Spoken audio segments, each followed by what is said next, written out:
Alright, we're shooting another video on the SI block. I got a couple things here dialed in. Let's go over them. I got new water pump installed, new gasket in here. Comes with the new gasket if you buy it new from Honda.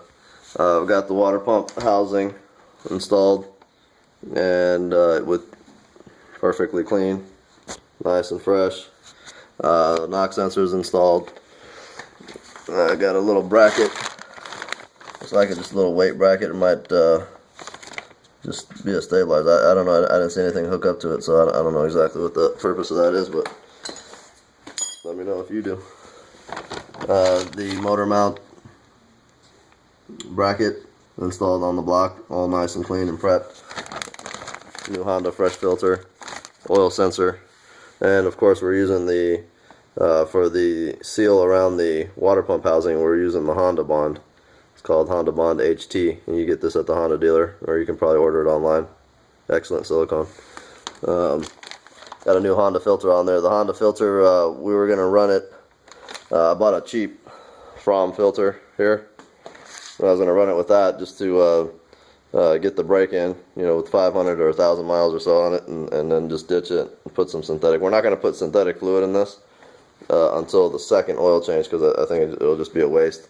We're going to put synthetic fluid on the second oil change. The first oil change is going to go through the break-in period. You know, your rings are going to break in. There's going to be a lot of ring material in there, and then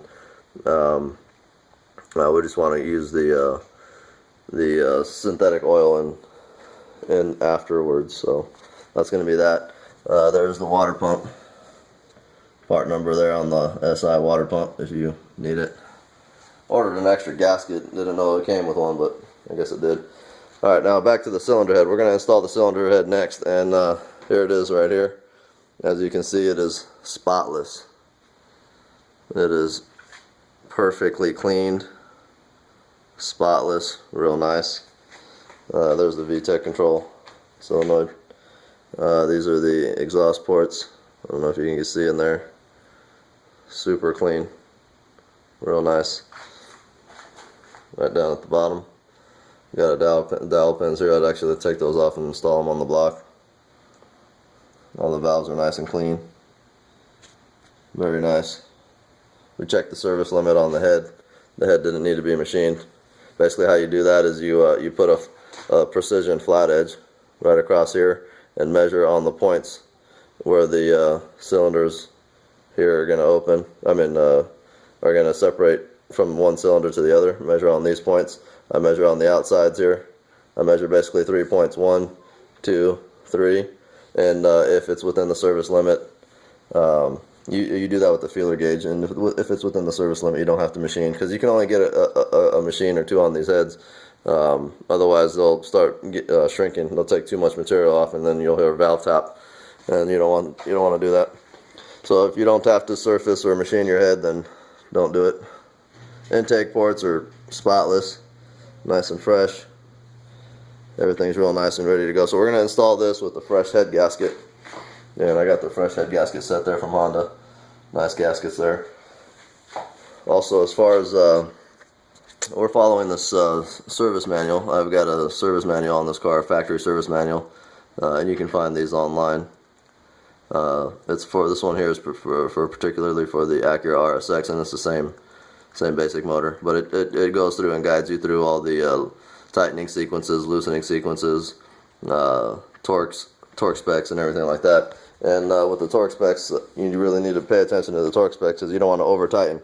Over tightening anything into an aluminum, like for example these, I believe these were at 10 foot-pounds, and we use a torque wrench to do that. Now 8 or 10, I can't remember right now, but these are 8 or 10 foot-pounds. You don't want to over tighten these, because if you're going into an aluminum, and if you're going into an aluminum and you go a little too hard, you're going to strip and need to repair that, so don't do it.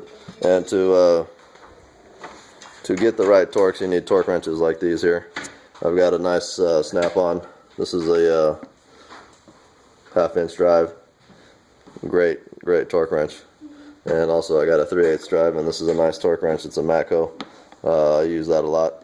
The torque wrenches is very important, guys. You got to use these, and if you don't have one, buy a decent one. at least, you know, a Craftsman or something like that.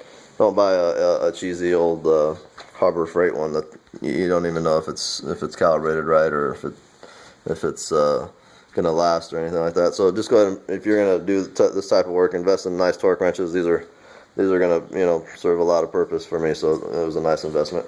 And refer to your service manual on all the torque specs.